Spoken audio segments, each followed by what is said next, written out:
we have our heads down. Life is hard, right? We're going through things at home or whatever it is relationally. And sometimes when we finally allow ourselves to get out and go feel, do, be something different, it hits us in a way we're not expecting. That is my good friend and today's guest, Jackie Nourse, who is here to share her top 5 hidden highlights around the world. What do we mean by hidden highlights? Well, I'll let Jackie explain that. I really believe in this. These, what we're calling hidden highlights, these are the moments you can't possibly put on an itinerary. And in today's conversation, Jackie will share 5 of these moments from her travels. Not just that, she also shares the biggest lessons, the takeaways, perhaps the perspective shifts that these moments created. Jackie is a wonderful storyteller, but along with just killer travel stories, I think it's her ability to reflect and to share potential life-changing or travel-altering insights that she gained from these moments. I think that is the real gift of this episode, and I look forward to bringing you this conversation today. Plus, I'm going to give a shout out to a listener who is on the go. I'll share a short 5-minute challenge you can partake in if you would like that may change how you plan or think about your next trip, and a little personal announcement if you will indulge me, plus a powerful quote on fear. It's all happening right now. So buckle up, strap in. Thanks for being here, and welcome to the Zero to Travel podcast, my friend.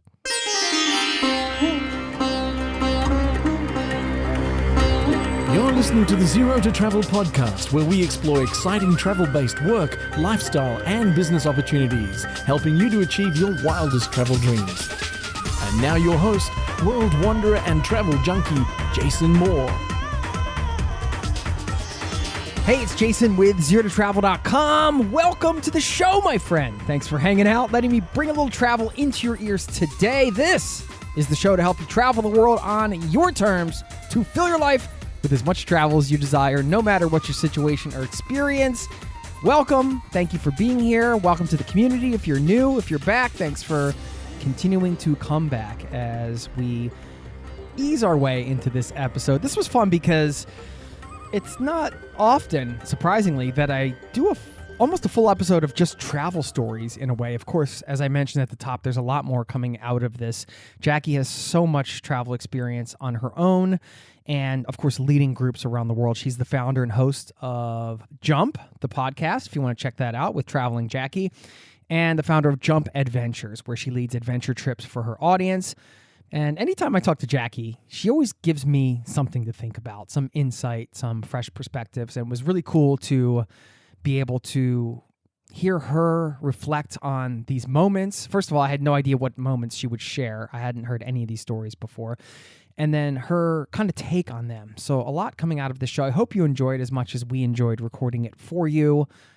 We're going to get into that in just a moment, I promise. First, if you'll indulge me just for a minute of your time, I have a quick personal announcement. I want to let you know the band I play in, called Laundry House, we just released a new single. It's out on all the streaming platforms, and I will link to where you can find the band in the show notes. I'll give you a little taste of the single. It's called Edge to the Sea. Here it is.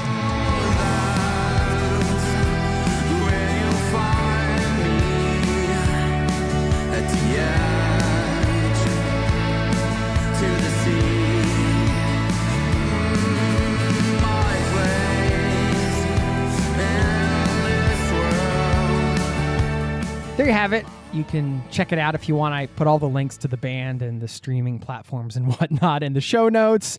If you want to make my rock and roll dreams come true, just follow the band if you got a moment. Thank you so much. And we are coming out with a new album. We recorded that in a studio in Oslo just some weeks ago, and now we're working on some of the smaller parts and the mixing and all the other after stuff, and it's been so much fun. So anyway, if you're a music fan and you're curious, please check us out. Thank you so much for indulging me in this little personal announcement. Now, we are going into my conversation with Jackie. Stick around on the back end. I got a shout out for a listener, a 5-minute challenge that might alter your next trip, and another takeaway I wanted to share that was a great reminder for me. You'll hear it during the interview, and I'll just send you off with that, plus a quote on fear that's very powerful. It's all happening on the back end of the interview. For now, enjoy my conversation with Jackie, and I will see you on the other side, my friend. Thanks for listening.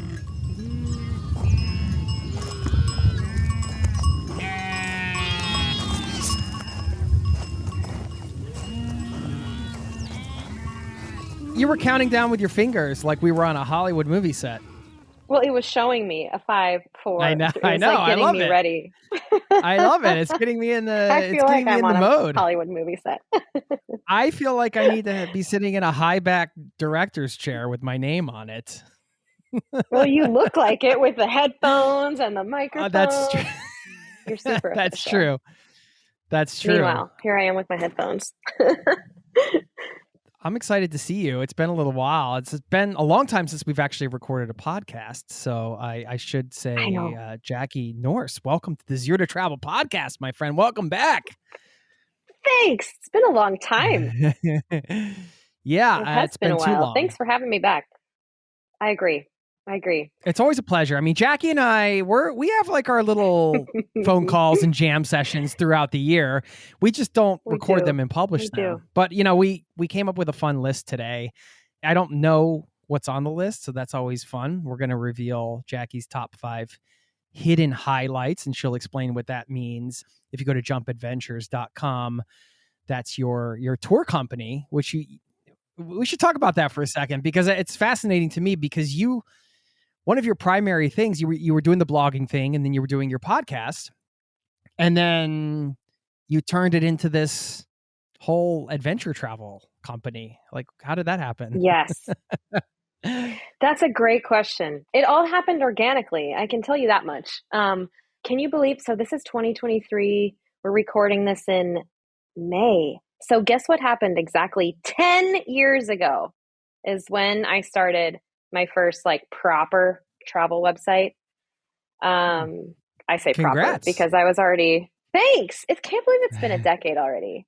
But I started it like 10 years into my travel. So I guess it was a long time coming even then. But yeah, so it started with that first website and then the podcast in 2014. That was, I think, when you and I first were introduced, was way back then. And I still can't believe we haven't ever met in person, even though we talk like all the time. So weird. Okay. Let's go back to like one of my biggest dreams, like during college / forever. Because when I was 18, I started studying abroad and traveling the world and being changed and opening my eyes and just becoming educated in the world and realizing how sheltered I had been. And I wanted to create those experiences for other people.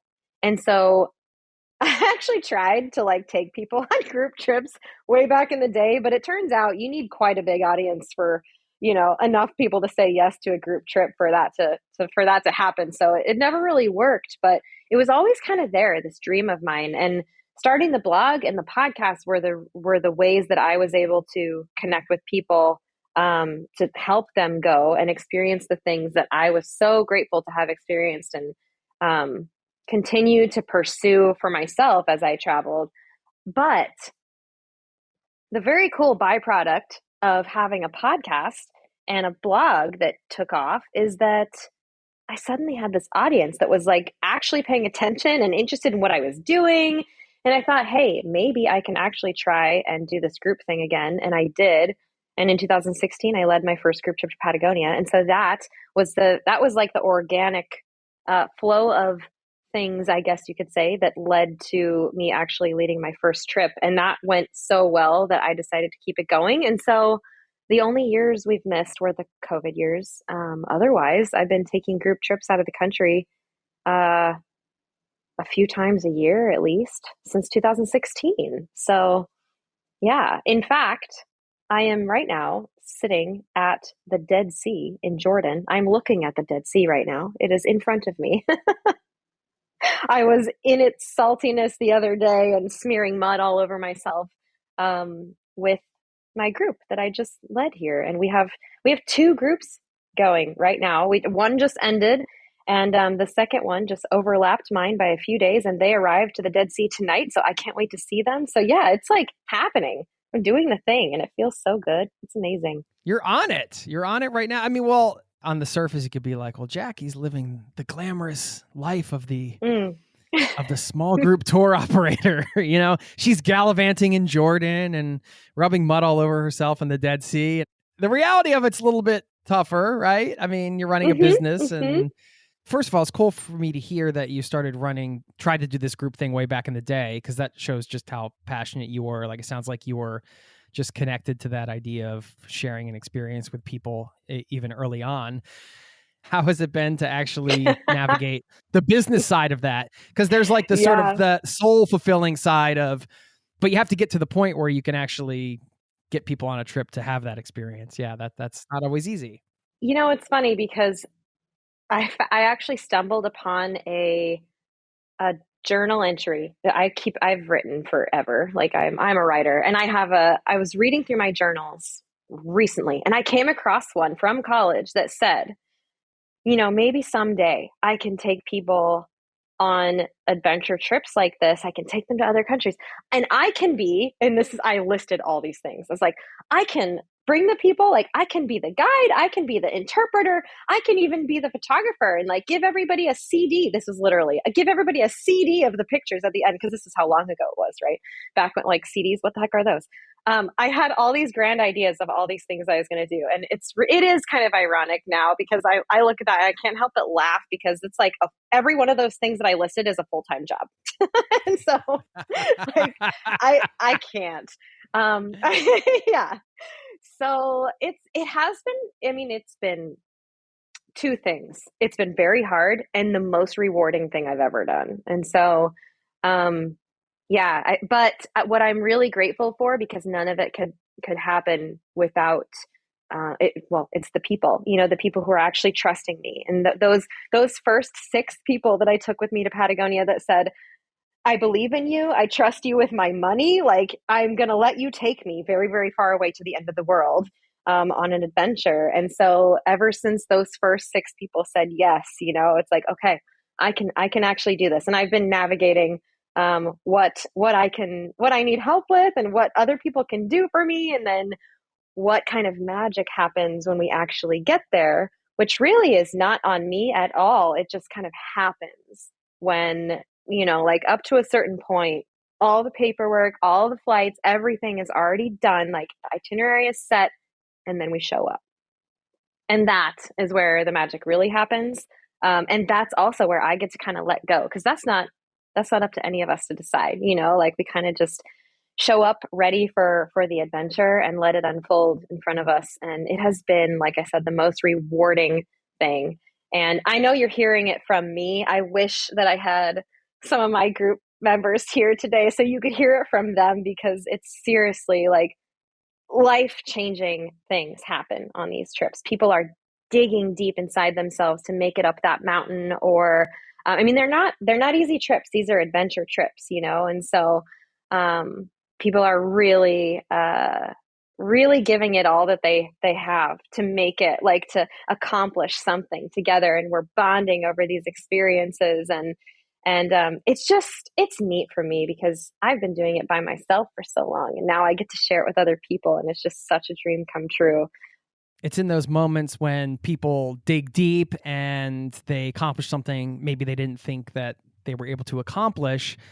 Kind of goes back to a little bit about what you said about your business, which was, it's the hardest thing I've ever done, but also the most rewarding. And I feel like travel in a certain way, particularly like adventures like this, can kind of set you up for those. You can never guarantee them, but you can certainly come across those moments when you're far away from home and you don't know anything that's going on. And some of those difficulties can also be the most rewarding reflecting back. I mean, can you just think, like, in your own personal travel experience, of something that still sticks with you and in kind of that same vein? Oh man. I mean, I feel like I've had it so many times. I get to experience it a lot. I mean, I've been traveling for 20 years, right? But I've had so many moments. There was a time that I lived in southern Argentina, in Bariloche, and I spent 3 months there, in an apartment that was full of turquoise furniture. It was like my favorite color. Like, I had a lake view. The royal I had a lake view, of the Nahuel Huapi's, the lake down there. It's funny, because we just talked about all these big things that we're accomplishing, right? Like, I don't know whether it's a through hike or a bike ride or something that's kind of epic and big, but it doesn't always have to be those big, outwardly big things. It depends on where you are, right? It depends on where you are in your life.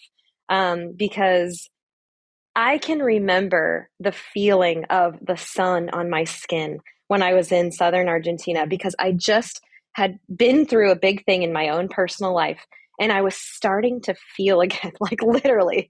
It's like, wait a second, I missed this feeling, And like, I think that this happens to a lot of us where we have our heads down. Life is hard, right? We're going through things at home or whatever it is relationally. And sometimes when we finally allow ourselves to get out and go feel, do, be something different, it hits us in a way we're not expecting, or even in the simplest ways. So, I mean, the memory that came to me when you asked me that was such a simple thing. And it literally is like being able to feel the sun on my skin again after a dark time in my life. Like I was having I went through a lot. I became nomadic, was like on the road for 3 years. And this was during the first year of that when I was in Argentina and I had been making decisions for myself for the first time in a while and listening to what it was that I needed to do for me. And it led me to this place where I was able to just kind of focus on the healing part, and that can come in a big way or in a subtle way. It can come in a weekend or it can come in a year, like it's all different for everybody. But yeah, it's the fact that I got myself there.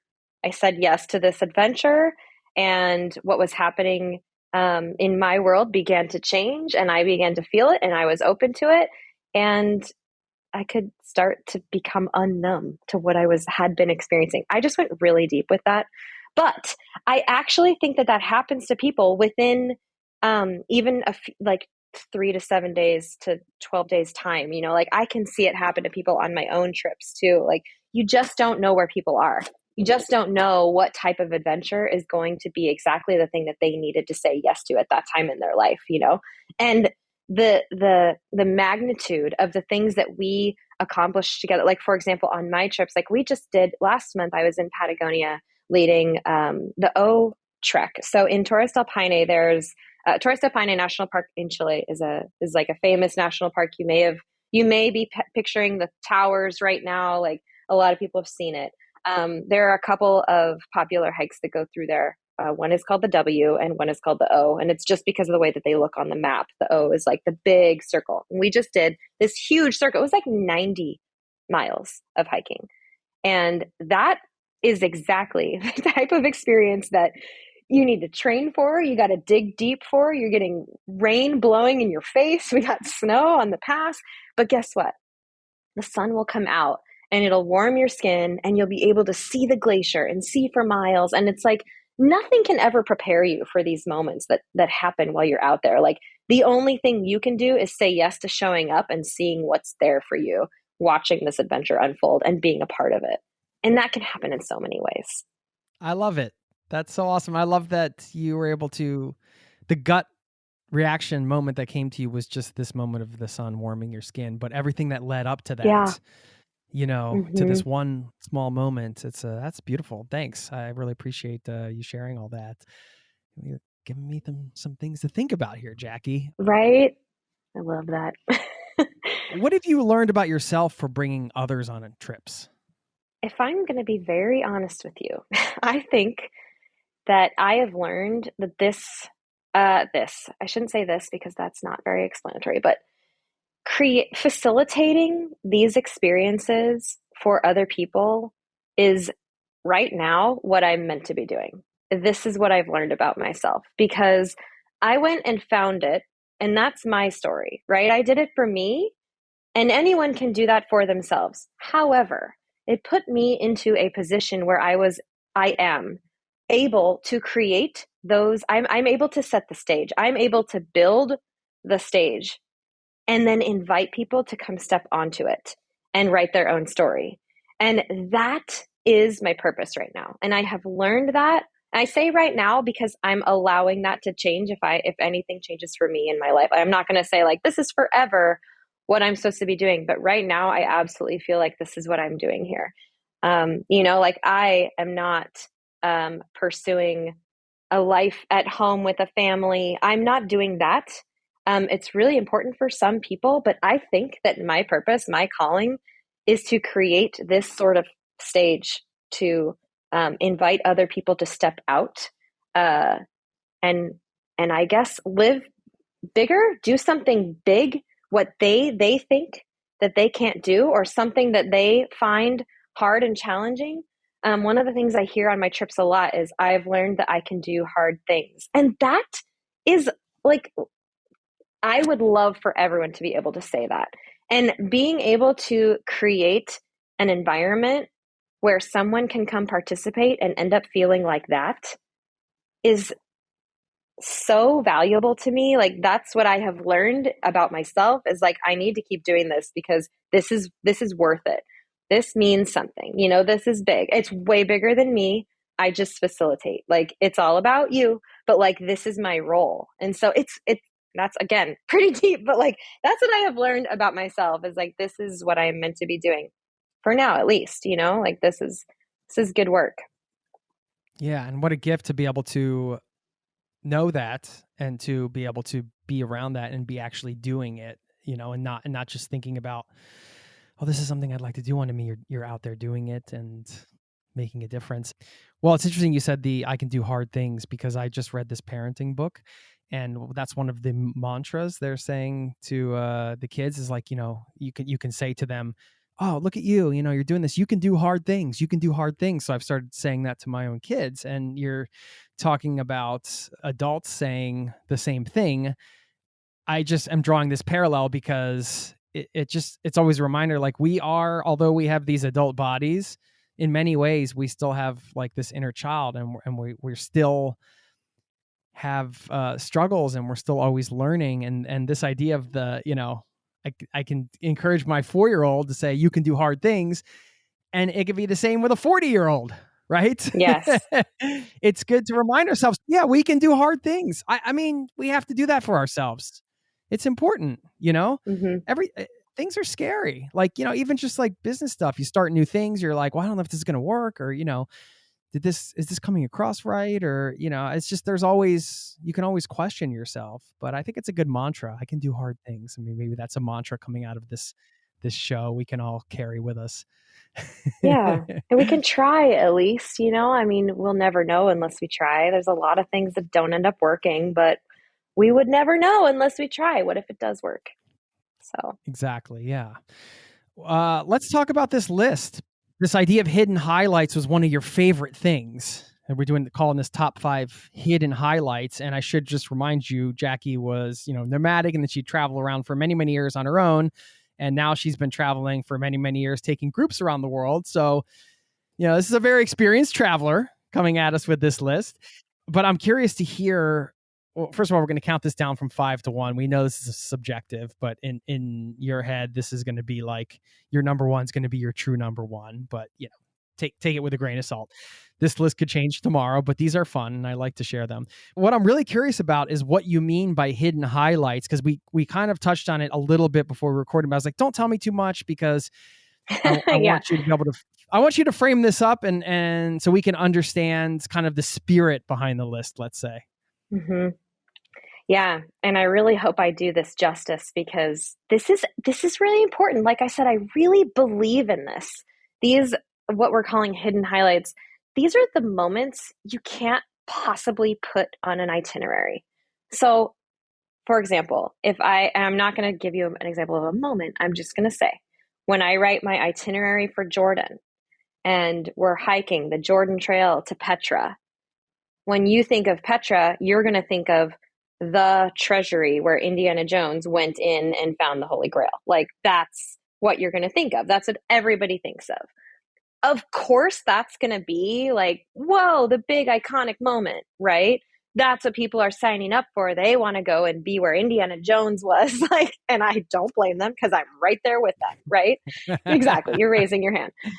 Yeah. But what you don't see in between those words, I mean, you just read hiking the Jordan Trail to Petra. Like, what does that look like? And how many nights are you going to be sleeping under the stars? How many conversations are you going to have with Bedouins who are offering you tea? Like, you can't write those magic moments into the itinerary. Those are the things you take away with you, though. Like, those are the moments that stand out to you in the end.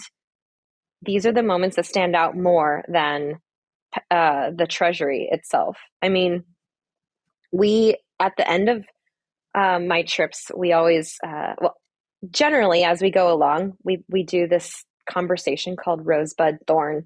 We share our roses, buds, and thorns every day, or as appropriate throughout the trip. The rose is the highlight, the bud is something that we learned, and the thorn is the low light. And we do this because so much is going on that it kind of helps us anchor in everything that we're experiencing throughout the trip. And at the end of my trips, we always do like one last rosebud thorn. And you know what? You know what's never the highlight of the trip? Like, when somebody saw the treasury and was standing where Indiana Jones stood. Like, that's not it. It's going to be something else. It's going to be these little moments that you couldn't possibly tell someone you're going to experience. And you couldn't possibly tell someone how they're going to receive that moment. And I think my list is probably going to be different from the next person's, even if we're on the same trip, because it matters where you are in life, who's around you, what you're experiencing, I mean, everything, how your health is, like how your mental health is, how your heart is doing, like everything matters of how these experiences affect you and what you take away from it. And so I would like to share some of my hidden highlights, which I could never put on an itinerary because I don't know, if they could even happen again this way, nor did I even know that they would happen. They just kind of unfold. So Love it. does that kind of explain what it is? Oh, yeah. I mean, I don't think you could have said it better. Well, everybody's right there with you. I know it. Okay, cool. All right, let's kick it off then. I'm so curious about this list. Give us your number 5. Okay. So my number 5, and these, I know we have a number 1, but oh my goodness, these can be really kind of in any order. And I'm forgetting probably 87 other things that could be on this list. And so I'm going to give 5 examples today. But my number 5 is something that happened to us on my first trip to Jordan in 2018. So I'm here again. I know I chose the Jordan thing, but this is a very special experience that I never could have known was going to happen. My first group trip to Jordan was in 2018. Yes, we did hike the Jordan Trail to Petra, which is Petra is actually a giant city. And it was built into the rocks by the Nabateans, like in the 1st century AD. This is ancient, 2,000 years old. It's not just the treasury. Basically, the treasury is at one end and it winds around through the rocks in the valley. Like it's really big. When we hike it, the Jordan Trail, we come in the back door and we arrive via the monastery, actually, which is a different facade entirely from the treasury. It's gorgeous. We're walking through Petra, like, this is amazing. We're learning all these things. And all of a sudden, my guide starts taking us down this side road. And it's like 100 degrees. We're so hot.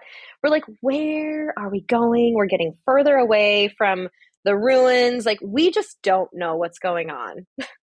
We really didn't. Like, we have no idea where we're heading. We're just trusting our guide as he's leading us, like, ostensibly nowhere. Like, we're going nowhere. We're walking down a canyon. There's nothing ahead of us. There's no people around. We're getting further away. Like, what are we doing? And we turn a corner into like a slot canyon, which we could not see. Okay. We didn't see it coming because it's like so hidden. And we proceed to enter this slot canyon. And we still don't really understand why. And I will explain that. But anyway, what ends up happening is as we get in, there's like this pool of water that we kind of have to like jump over. And there's a big boulder that like kind of, that's what we have to get into to enter this canyon. And all of us are like, are we really doing this right now? Like, where are we going? But here's what happens. We end up having to like help each other through this water section. I mean, it's just a puddle, like from the leftover rainfall. And we're hauling each other up over this boulder. And we're realizing this is the point of no return. Like we're committing, we're like entering a slot canyon. And this is when my guide like basically tells us like, this is how we're exiting Petra today.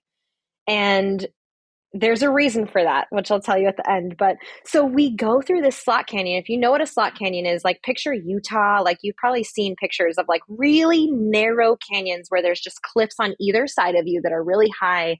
And I mean, this is what Petra was built within, is like a bunch of slot canyons. And so This is where like Aaron Ralston got his hand caught in the rock, and then he had to cut off his own yeah, hand. The famous, yeah, yeah, something like exactly. It was that. If one of you've seen those that. kind of places.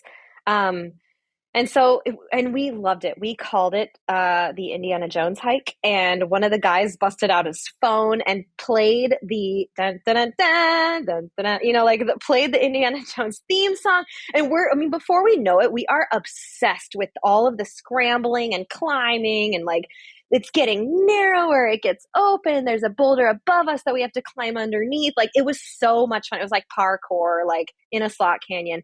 And we start hearing these bells. And we're like, what's happening? Like we're by ourselves in this canyon. All of a sudden, this goat sticks his head out from behind. Like he's behind us. He comes out of the slot canyon behind us. Like somehow this entire herd of goats has been following us into this slot canyon. And all of a sudden they're like, I mean, goats are not threatening, right? Like, but there's like this herd of goats with all their bells dangling on their collars, and they're watching us with their cocking little heads, and they're like kind of closing in on us, and we're like, oh my god, like the goats are chasing us, like we gotta keep going because the canyon's narrow, right? If they catch up to us, we're gonna be like in a herd of goats. Like it was so funny and just such a moment of like hysterical, nothing but the present moment, just bliss with the music of the Indiana Jones and just like smiles everywhere. And before we know it, like I mean, I didn't even know how long it took us to get through this canyon, and we come out and we're right at the beginning of the Seek, which is another slot canyon, which actually is the entrance to Petra, which at the end of the Seek, it reveals the treasury. It opens up to the treasury. And so the reason that we took the Indiana Jones route is so that the next day, which is what we did, we could properly enter Petra through the main entrance and see the treasury and the Seek in the way that it's meant to be seen, which is absolutely magical. But the Indiana Jones hike, not on the itinerary. Like all of our highlight from that trip, so much fun. I mean, we still share memories of that and the goats chasing us down the slot canyon. Like it was just, you can't write that. You can't even. In fact, this year, this is sad, but this year, that canyon. So I had mentioned that we went under this giant boulder that you had to kind of like walk underneath. There was a flash flood recently that filled in that whole section. And so the canyon's actually closed right now. So we couldn't even do it again this year, which I mean, these are the things that like you just don't know, right? Like say yes to adventure. And when your guide invites you to go do something, you say yes. Like you say yes to that every time. Oh man, That sounds okay. incredible. Well, literally like a hidden highlight, but literally hidden. Like it was a hidden slot canyon you couldn't have Literally, found on your own. it was. No, and we never would have Incredible. known. We never would have known. And I mean, it was pure trust that we went out there following him in like, oh man. And it's such a good memory for me. So that's my number 5, which is kind of Amazing. amazing Wow. because I Okay. feel like it Yeah. deserves to be a number 1. But that's my number 5. So should I move to number 4? Yeah, let's get We into. I mean, are, if that's number 5, I'm really curious about the rest of the I list. know. So number 4 happens in Patagonia, and I have several different trips within Patagonia because it's huge. So Patagonia is the bottom, basically quarter or 25%-ish of both Chile and Argentina. So it's the southern tip of South America, and it's in both Chile and Argentina. I had a trip in 2019 where we went to Aysén, which is a region in the central Chilean Patagonia. So Chilean Patagonia is super long. There's 3 regions just on the Chilean side. This is the middle region, which means it's the middle of nowhere. Nobody goes there. And it's on the Carretera Austral. If you guys have heard of that, it's the Southern Highway. It's like where you road trip down and you have to ferry and like the road doesn't even connect. It's an incredible place. And I road tripped down there in 2017-18, and that is what inspired me to do a trip there in 2019. So I brought a group down. We're in Isen, and I knew, and this part of the itinerary was new for me. I knew we were going to trek out to a glacier, camp, and trek back. And that's like all I knew. We were going to camp out there. It was a 10-kilometer trek both ways. So that's fine. Like, we're going to hike out, camp at a glacier, come back. I was a little nervous about it because I was like, oh, the weather in Patagonia, like, it might not be super awesome for us. Like, we could just get winded out. Who knows what it's going to be like? We're going to have to hike in, hike out, whatever. Oh my gosh. We get out there. I mean, it was a very easy hike. First of all, it's like pretty flat. So we hike 10K out there. We get into this boat, a boat. They hauled a boat out there. First of all, like, there aren't roads. There's a reason you have to hike in. So these guys hauled, I think they used cattle to haul, or like oxen to haul a boat out to this glacier lake. Like, it's right up against the Southern Patagonian ice field. Like, this point of access, 0 cars, no road. So that's just a feat in itself. The water is turquoise, like the most amazing color. The sun shining, there's no wind. Like, it was perfect weather. So we get in this boat, we get out to the camp, we like unload our stuff, we get back in the boat and drive, like we take it right up to the glacier. Like, we're going and we get off on this rock, like this kind of rocky shore-ish area that's just right near the front of the glacier. It's right in front of us. Like, we can just, I mean, it's amazing. Like, blue skies, sun is shining, giant glacier that like no one sees because they'd have to hike in. I didn't know it was there when I drove the Carretera Austral like years before. I just didn't even know it was there. We skipped it. We went right by it without knowing that this amazing experience was right out there in the woods. But these are the best stories. So the guides proceed to lay out a blanket and create this whole like charcuterie board with fruits and meats and cheeses. They're pouring wine for us, and we're just having like, holy goodness, like, this is our life right now. We're like playing on the rocks, taking pictures in front of the glacier, enjoying these delicious snacks and wines. And like, I mean, honestly, Jason, these are how my trips roll. Like, it's so freaking rad. And after we have our snack, the guide's like, hey, do you guys want to climb up there? And like I told you, if you take anything away from this, you say yes when the guide asks you if you want to do something, right? So we were like, yes, of course we do. So we hike up, we're all hiking up to this spot. And it's just like a little further up in the rocks than where we had been picnicking on the shore, right? And we get up there and everybody sits down. Like, everyone's just like kind of finds their own rock to sit on, and silence. No one spoke for like, I don't even know how many minutes. We all just sat there. It was like this energy. It wasn't planned. Like, we didn't say, hey, let's not talk for a minute. Like, everyone just sat down and faced the glacier, and the sun was shining in our faces. And like, it was just quiet. It was so quiet. And we had like, you could feel the energy of this like collective gratitude. I don't know what it was. It was so powerful.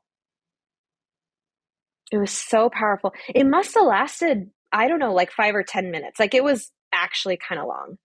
It was incredible. And everyone participated. I mean, everyone. I think we have a few photos because people snapped pictures. That was it. It was so special. It was so special. No one around, no planes. Getting chills just hearing about it. Mm-hmm. That's awesome. So that's my number 4. Epic. Wow. Okay. So we have the magical slot canyon. We have the charcuterie glacier, followed by the energetic silence filled with bliss. What's like next? Moment of yeah. Okay, we're gonna change gears on the next one. So my number 3 happens in Croatia. So I have a bike and boat trip that we do in Croatia. And this is where I actually charter a whole boat that has cabins in it, and we have bikes on board. So we go island hopping in Croatia. We sleep in the same room every night on board, but we take our bikes out and get to do these rides in Croatia, on different islands every single day. And Wait, hold on. I got to stop here for a minute. what If there's ever going to be a zero to travel trip to Croatia, do we have to go with Jackie here? This sounds incredible. You know. what are you doing in August? You want to come? You should come with me. I have room for you. Come with me, Jace. We got to do this. We got to meet in person anyway. Maybe we can do it in August. It's true.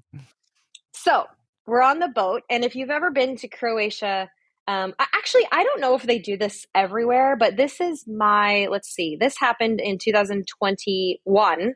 This was a COVID postponed trip, but this happened in 21. I was on a bike and boat trip in 2019, and I was also on a sailing trip in Croatia in 2015. So this is my third boat trip in Croatia. And one thing that is common throughout, even if the crew, the boat, everything's different, there's always a captain's dinner.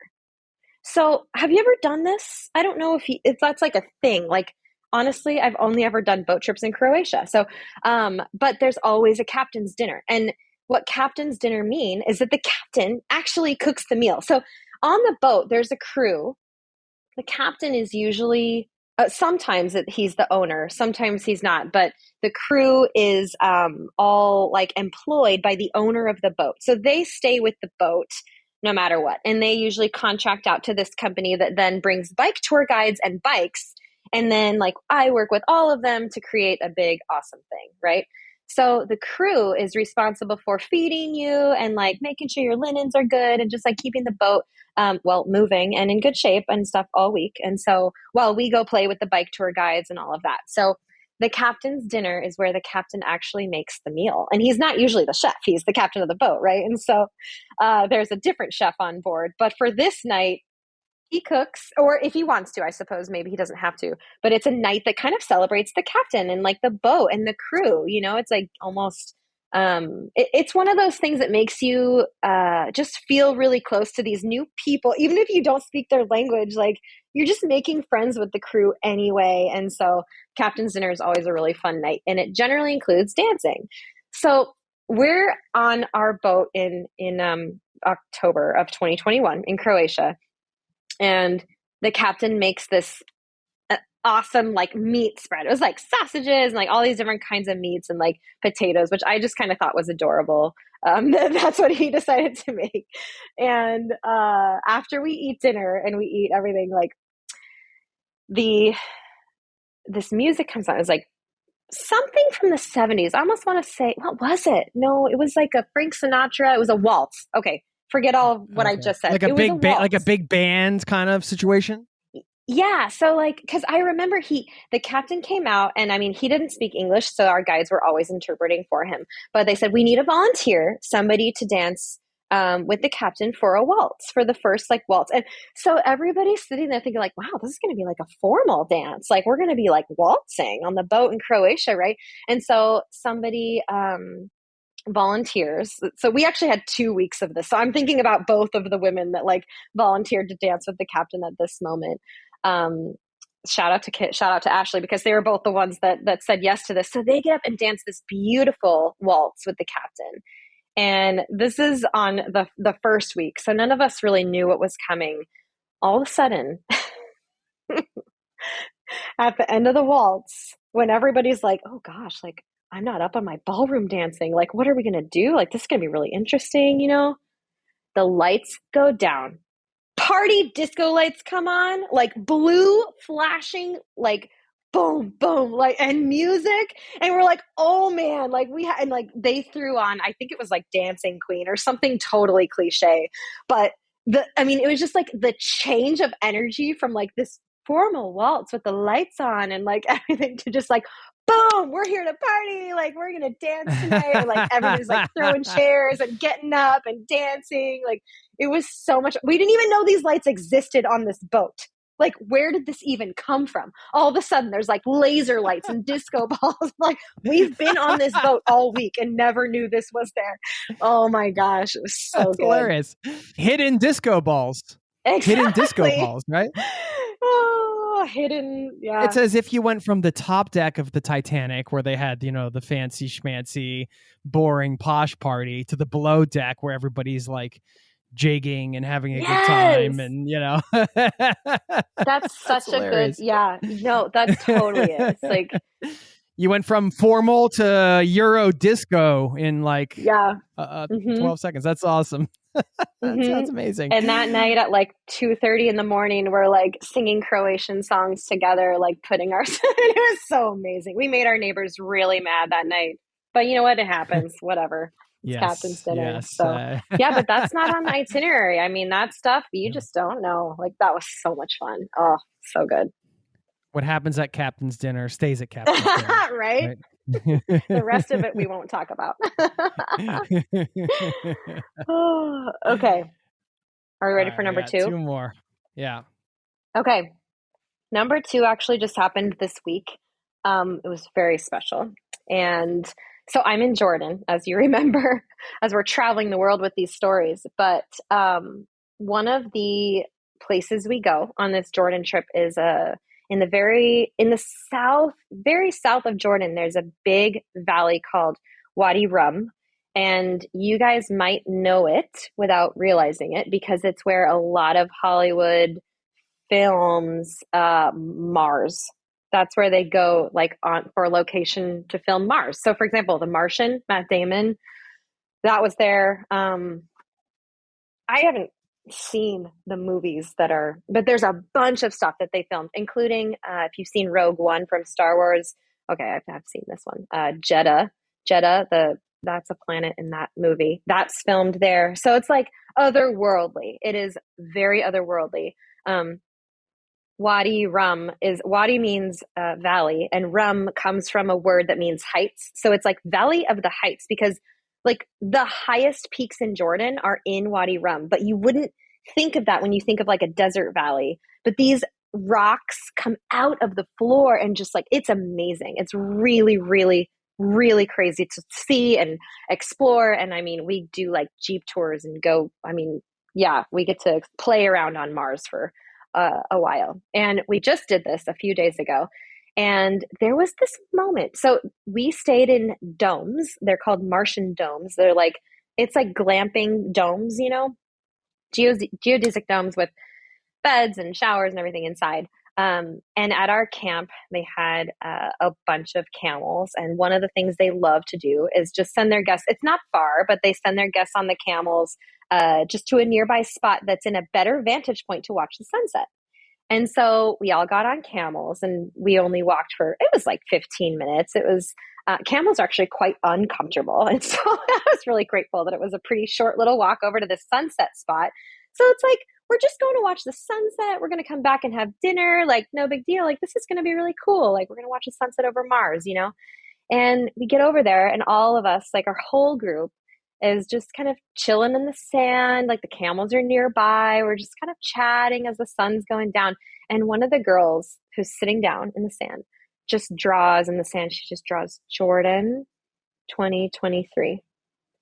And I'm standing above her watching her write this. And I'm thinking, this is so sweet. Like, it's just special. Like, I just want to take a picture of this, right? Like, the sun is about to set. This is written in the sand. And then I don't even know whose idea it was. We all started putting our handprint in the sand around this Jordan 2023.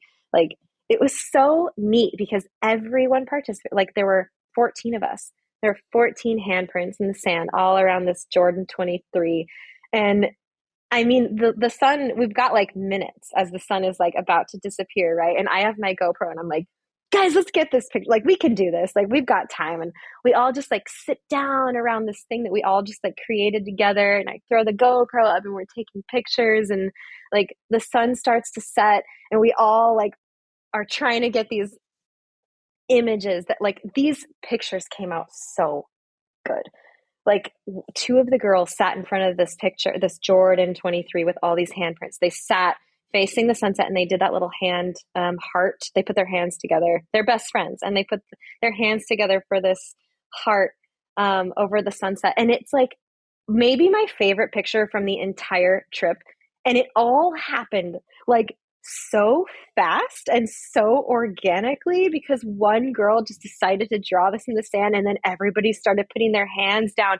And it was like such a group effort that created this whole moment that was like, wow, it like almost made me cry. It was so moving and it was so simple and it was so special. It was so special. And that's where we sat and watched the sunset over Mars. Yeah. If you're able to like send me any of these pictures, I don't know how that works with everybody in the picture and Oh, stuff, but if yeah. I can always post this up with the show notes, people can kind of get the vibe if you're able Yes. to. No worries if you can't. I absolutely will. No, I've got them. I will send them to you. It's like so pretty. It was just so, I just never, like, I couldn't, I'm standing there like, we just like rode a camel over here. I wasn't prepared for this moment that like meant so much to me. And I mean, I don't think it was just me. I think a lot of people felt it too. It was just the golden light of suns. Like everything was just like, wow, that just happened. Like it was just special. It was just special for those of us that were part of it, and seeing all of our handprints there. I don't know.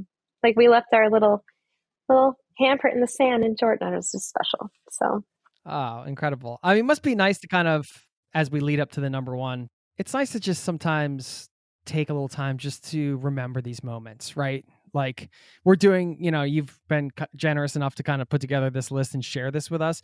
I just want to, before we get into the number one, maybe that's something we can all walk away with as travelers from today's episode is maybe everybody can just like, whether it's sharing it with a friend or just with yourself or writing about it or whatever, maybe everybody can just pick their own sort of favorite hidden highlight and just like reflect on it and really put yourself back there. Cause I can tell as you're telling these stories, you're really putting yourself back there. And I feel like so much positivity coming through this recording here, even though we're not together in person, but it's making me feel good. And it's reminding me to reflect on my own, those hidden moments, those hidden highlights that have been just these profound, like you said, what you said, so simple, but really profound in some way, mm-hmm.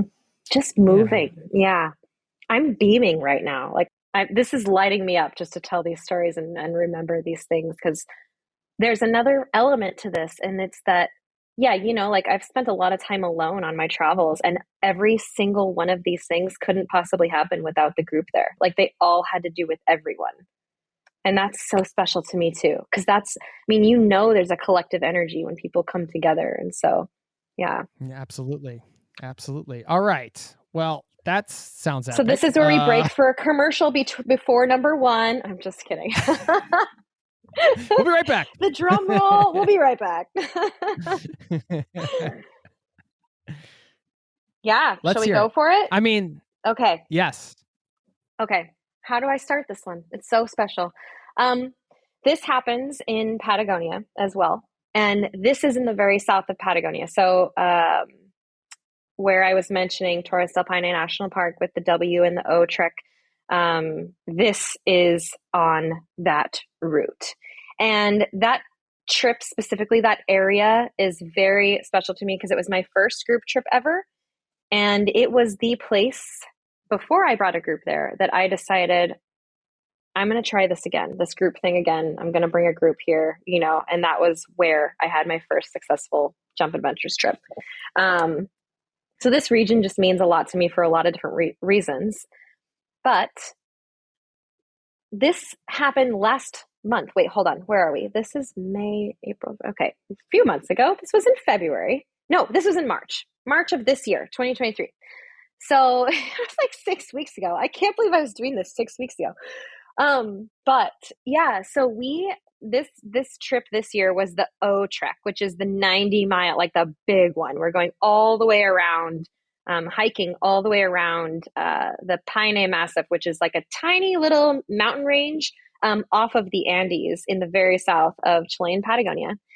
And it also touches the southern Patagonian ice field. So we were just at a glacier, a region to the north, and now we're moving a region to the south, and we're still on the southern Patagonian ice field.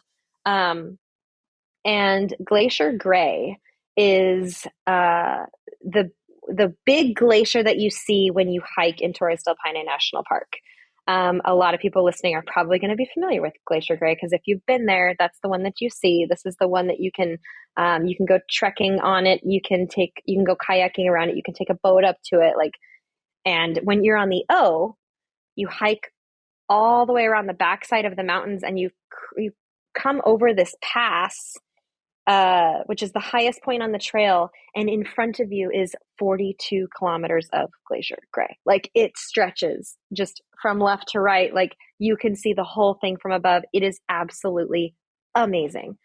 And that day is the hardest, biggest day on the hike. It's about 15 miles. There's a lot of elevation gain. It's quite steep on the other side coming down towards the glacier. And all day long, you just have this glacier on your right that you're just like hiking down with until you get all the way to lake level.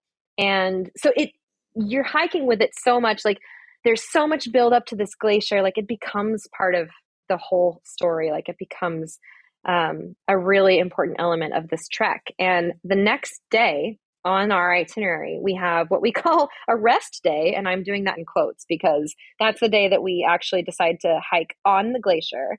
And so you get to go onto the glacier. We're walking around. I mean, we're going in and out of caves. We're drinking from pools right out of the water on the glacier. Like, it's truly incredible. And after that, this is all like setting the stage for this story. We took a little walk down to this, I guess, for lack of a better word, there's like a little bay that's very rocky where a bunch of icebergs collect as they calve off of the glacier, and they get kind of blown into this bay where they just kind of collect. And it's an incredible place to sit and just watch them, because sometimes they'll flip. We watched one of them flip right before our eyes. Like, there are condors soaring overhead. Like, it is so, oh my goodness, powerful to just sit and be in Patagonia and let the wind embrace you and just like watch. There's always something to watch. Like, there's just stuff going on. Nature is incredibly powerful down there. And one of the things that we like to do on our groups, this is going to be a little bit of a spoiler alert, but it's even better when you do it in person, so you can still experience it. But we bring whiskey and we go down to this bay and we go down to the water and collect ice and bring it back up and present everybody with like this. We've got glacier ice and we've got whiskey to drink. And I give everybody these little Jump Adventures little stainless steel carabiner mugs that they can just clip to their pack. So we all brought our mugs down. So I had told everybody to bring their mugs, and they're like, okay.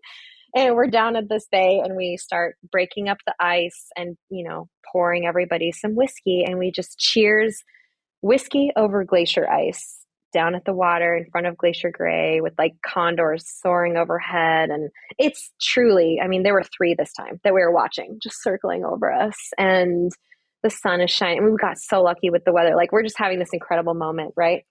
That part has always happened, but it's what comes next, which is why this is my number one. The hidden highlight. Here we go. Yeah. Even though we definitely don't put that we're going to cheers some whiskey over glacier ice. I mean, that's already hidden, I was going to say. Yeah.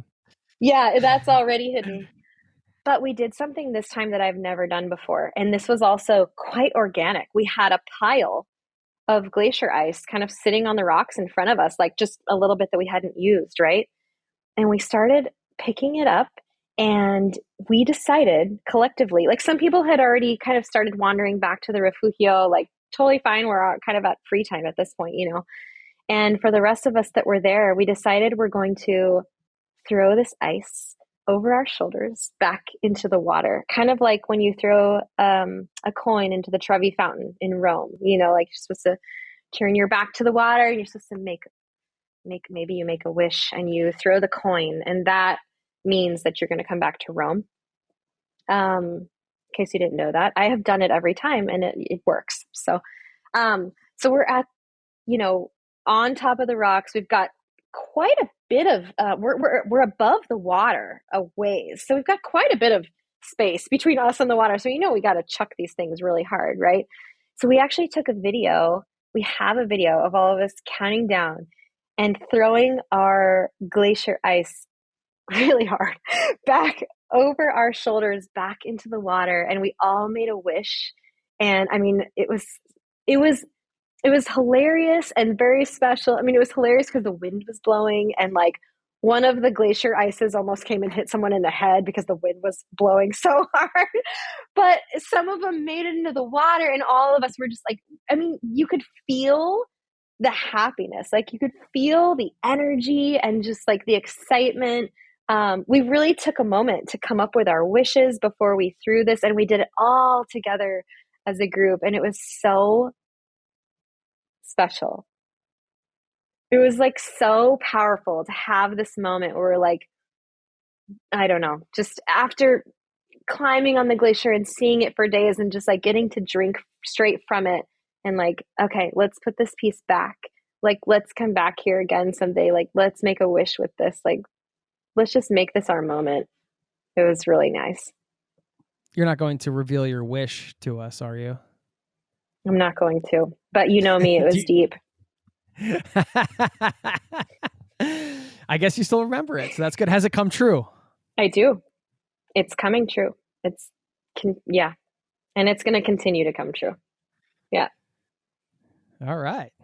I mean, we sounds like good to me. teared up. Like it was such a special moment down there. And we sat and just like kind of just sat arm in arm. Like we just like soaked it all in. We didn't leave right away. You know, like we just let it soak in. And the next day we hiked out of there. We left Glacier Gray. So that's how we left it. It was so special. So that's my number one. Yeah. Thank you for sharing this today. It was so fun and so nice. And I mean, if some of these sound pretty nice to you too, like, you know, watching the sunset on Mars or, you know, attending a waltzing disco party or any of those type of things. Jackie can't promise any of those things because they were hidden highlights, but of course you can hear about the kind of stuff that Jackie does over at jumpadventures.com where she runs the trips. If you end up going on one, tell them I sent you, tell them Zero to Travel sent you, and I'll send you a little special gift for your trip. So make sure you do that. I've been wanting to do a trip with the Zero to Travel community for a while. And anytime we do these kind of things, I'm always like, send me an email if you think you'd go on one of these trips.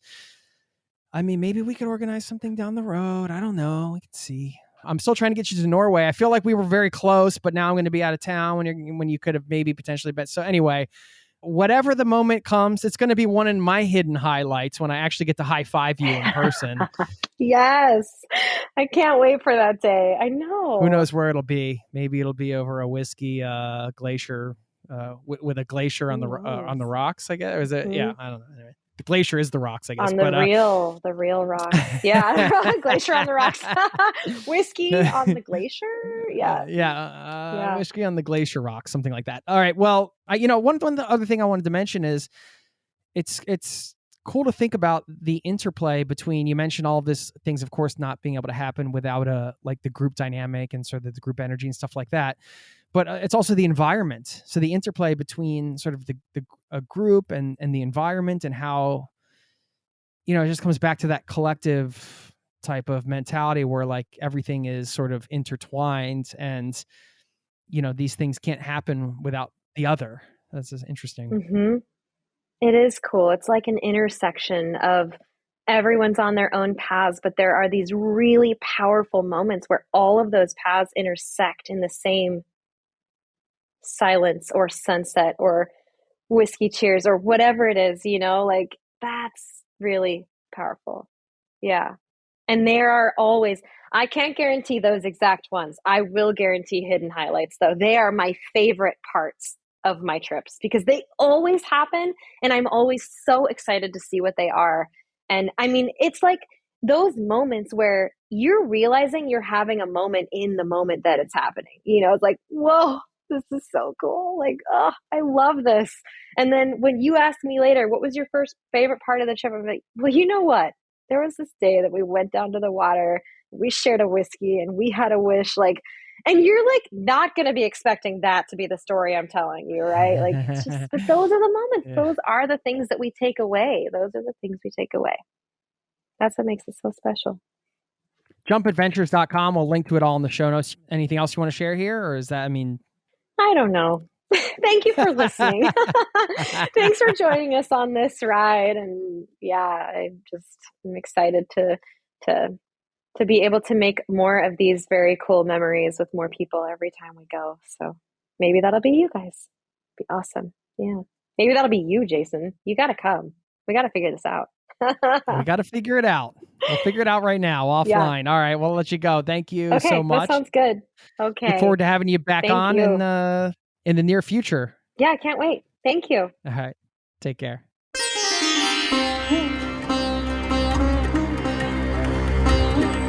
There you have it. Thank you so very much to my friend Jackie over at jumpadventures.com for stopping by. What a wonderful gal. And always love chatting with her and getting to hear her travel stories. And I'm wondering if this brought up anything for you. I do want to leave you with that challenge. We kind of teased it out there in the interview as it came up. I mean, it just came up organically. But this idea of taking a moment or 5 minutes to just reflect on one of your own hidden highlights and just consider that. And then the question I wanted to ask you is, if you were planning your next trip now, or you're going to be maybe planning it sometime in the near future, how can you plan your trip or think about your next trip in a way that these moments have a better chance of occurring, let's say? Of course, the idea behind hidden highlights is that it's not something you could put into an itinerary. So these magical moments that happen unexpectedly. But is there a way, a particular mindset perhaps, that can create an opportunity for more of these types of moments, or a way to structure a trip that can build in a greater potential for these moments to occur? Something to ponder, something to think about. So I wanted to throw it out there. But at the very least, I think all of us spending just some minutes reflecting on a hidden highlight of our life, that at least for me, it puts me right in a good spot. I feel the gratitude welling up because the moments that are just flashing through my head, this little montage is, a lot of it often involves in some way the kindness of strangers, some unexpected encounter with a local, those types of things. And that just reminds you of the wonderful gifts that are waiting out there in the world when you take off and travel and put yourself out there. So enjoy that little challenge if you want to take it on. I do want to give a quick shout out to a listener. Speaking of traveling, I wanted to also apologize to Patricia. She did write me an email when she was coming through Oslo, Norway, where I'm based, asked if we could meet up for a coffee or a drink, but I was out of town, so I wasn't able to do that. But I wanted to just give her a quick shout out. She was traveling on a Eurail pass through Europe. She had pretty recently spent time traveling in North America in a camper van, all the way to the Arctic Ocean, then in South America, and on to Antarctica. So she's been all around. She's out there traveling. She might be listening to this now. I want to say, Patricia, thanks for listening to the show, and I apologize I wasn't able to meet up with you.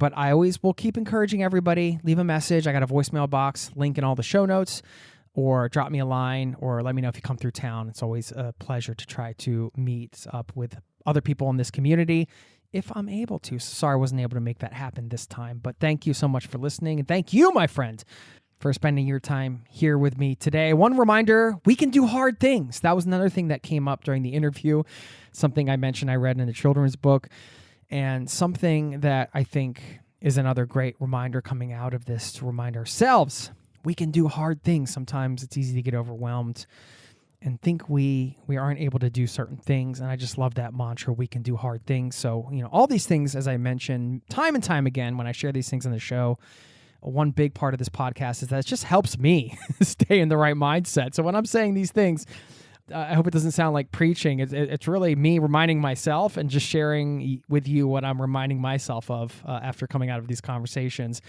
And when I've been saying that to my kids recently, when they're doing something and they're a little tentative, like learning to ride a bike or whatever, I said, look at you, you can do hard things. And I say that and I go, I got to remember to say that to myself. I can do hard things when I feel stuck. So thought that was worth pointing out as we get out of this episode. One last thing, I'll leave you with a quote on fear that I just read today. That was a good one. It says, fear does not prevent death. It prevents life. That's from Naguib Mahfouz. I probably butchered that name, but I did the best I could. Thanks again for listening, and I'll see you next week. Peace and love to you and yours. Cheers. This podcast has been brought to you by ZeroToTravel.com. Ideas and advice to